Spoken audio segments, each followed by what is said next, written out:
今天我们来介绍丹麦的军事实力。提到丹麦，许多了解欧洲军事的朋友往往会认为，丹麦在北欧国家中的整体军力相对偏弱，不及瑞典、芬兰以及挪威。这种判断通常来源于国家体量、装备规模、军工基础以及总体兵力等因素。但如果换一个角度来看，单从常备军队的快速反应能力、海外部署能力、参与非对称战争的经验以及整体战备水平来衡量，丹麦国防军在北欧4国中反而具备相当突出的综合能力。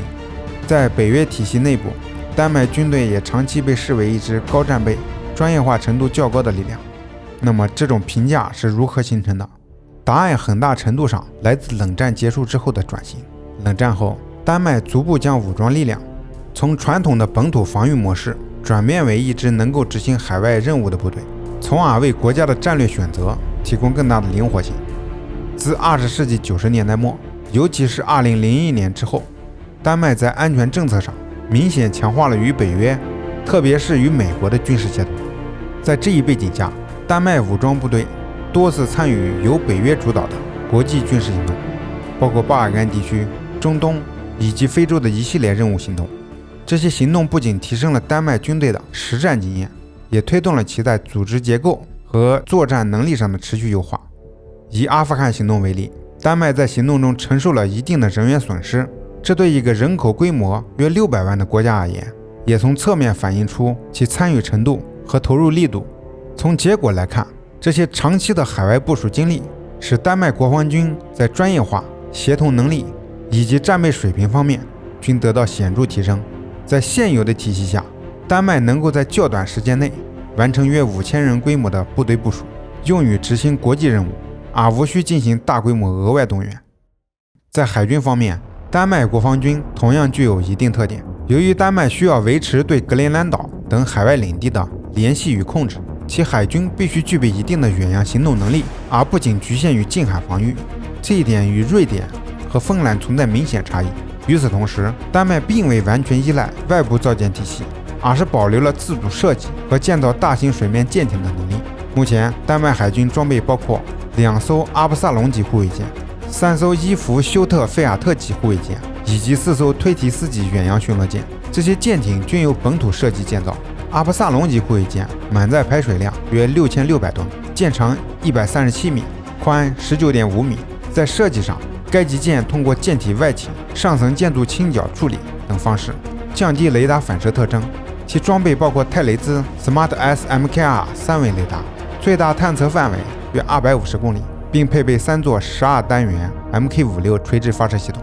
用于发射 RIM-16R 改进型海马血导弹。同时，舰上还可搭载鱼叉反舰导弹，并配备127毫米主炮及近防系统。在此基础上发展而来的伊弗休特费尔特级护卫舰延续了相同的船体设计理念，同时强化了区域防空能力。该级舰配备 Smart L 远程搜索雷达，探索距离可达400公里，并装备 Mk41 垂直发射系统，可搭载标准2防空导弹，同时辅以 Mk56 系统，用于近程防空。此外，舰上同样具备反舰导弹配置能力。从整体设计思路来看，丹麦是较早将模块化多任务舰艇理念应用于实践的国家之一。这些舰艇能够在护卫、运输、指挥甚至医疗等多种任务之间进行调整，从而提升使用效率。这种设计思路也符合当前世界护卫舰的发展趋势。英国在建的3.1型通用护卫舰就是基于伊弗休特费尔特级护卫舰的舰体设计发展而来的。回到丹麦国防军的整体结构，其现役体系包括陆军、海军、空军以及国民警卫队，同时设有特种作战司令部。总兵力方面，大约包括16000名现役人员，以及约45000名预备役和国民警卫队成员。在兵役制度方面，丹麦近年来对征兵体系进行了调整，延长了服役周期，并逐步扩大女性参与比例，使整体兵员结构更加多元化。2026年国防预算占 GDP 的 3.5%， 约合140亿欧元。陆军方面，丹麦皇家陆军以第1旅为核心力量，该旅正逐步向重型机械化方向转型，以满足北约作战需求。未来将具备多个装甲步兵营和炮兵单位的编制能力。第2旅则主要承担训练与动员职能。在装备层面，现役装甲车辆包括44辆豹 A7 主战坦克、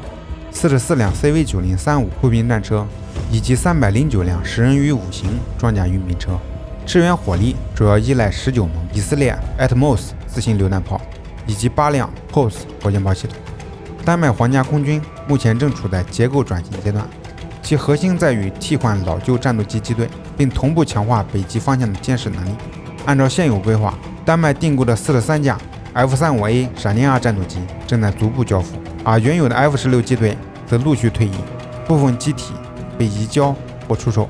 在运输与巡逻体系方面，固定翼力量由4架 C-130J 超级大力神运输机承担主要空运任务，同时配备4架 CL-604 挑战者飞机，用于执行海上巡逻、教员运输以及主权巡逻等任务。旋翼机方面，丹麦目前装备14架 EH-101梅林直升机以及9架 MH-60R 海鹰直升机，分别承担海上任务与多用途支援任务。此外 AS-550 芬尼克直升机主要为陆军提供轻型通用和观察支援，而飞行员的初始训练则在萨博 MFR-17教练机上完成。为了应对日益复杂的安全环境，丹麦正在加快推进军队现代化进程，其重点方向主要集中在提升整体威慑能力以及强化与北约体系的协同能力。相关建设措施覆盖装甲力量更新、防空体系完善以及无人作战能力发展等多个领域。在具体装备项目方面，丹麦已明确多项采购任务，包括斥资13.5亿欧元采购115辆 CV9035 MK3C 步兵战车，斥资19亿丹麦克朗采购130辆帕特里亚 6x6 装甲运兵车，参与多国多用途加油运输机队项目，共同采购10架 A330 MRTT 加油运输机，以及采购4架全球眼空中预警机。在无人作战与监视能力建设方面，2026年2月16日，丹麦空军第729中队正式成立。该中队将装备4架 MQ-9B 海上卫士无人机，主要用于对北极、北大西洋及波罗的海方向的持续监控。防空体系方面，丹麦正从近程到远程多个层级同步推进。在近程防空领域，计划采购250至1000枚西北风3地对空导弹，同时采购16套天空游骑兵30炮塔系统以及配套的 AHEAD 弹药，并将其集成到10人于5装甲车平台。远程防空方面，已选择 SAMP-T 系统，中程防空则在 NASAMS-RIS-T 及 VLMAC 等方案之间进行评估。在海军建设方面，丹麦正在研究重新引入潜艇部队的可行性，以增强在法罗群岛、格陵兰以及北大西洋方面的防御能力，同时也在规划未来替换推提斯级与阿布萨隆级护卫舰的方案。根据长期发展规划，在未来20至25年内，丹麦海军可根据需要采购约15艘护卫舰及巡逻舰，以及40艘轻型舰艇。与此同时，其反舰作战能力也将得到重点加强，包括为舰艇配备声呐与反鱼雷系统，并为海鹰直升机配备吊放式声呐及鱼雷。此外，丹麦还计划建设岸基反舰导弹阵地，并已与康斯伯格公司签署协议，采购 NSM 导弹，用于替换现役鱼叉反舰导弹。总体来看，丹麦武装力量的发展路径较为清晰，在资源相对有限的情况下，通过提升专业化水平与体系协同能力来弥补规模上的不足。从规模上看，丹麦或许并不突出，但在北约体系内部，其快速反应能力、海外部署经验以及较高的战备水平，使其在实际作战体系中的作用不容忽视。好的，今天的视频就介绍到这里，感谢大家的收看，我们下期再见。